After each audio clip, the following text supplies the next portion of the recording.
mau tuai khor lại đó nè riêng sum lu cho tây mạc thế nè thì tây mạc ngay cái này thì này cho nó có ngại mau tuai nó khor răng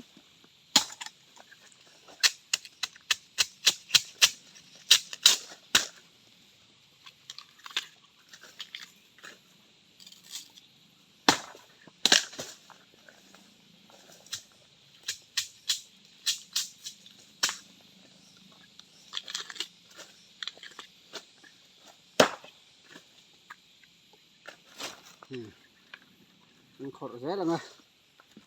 là mọi cái huân anh lại đó nè đi tìm cái này dần nó có ngọt đây thiên nè nè lén luôn thiên nè hành lên luôn dễ luôn à thiên nè cho nên kiếm tỷ thấy nè sum lẻ pai tên này in lẻ lâu trà tên này in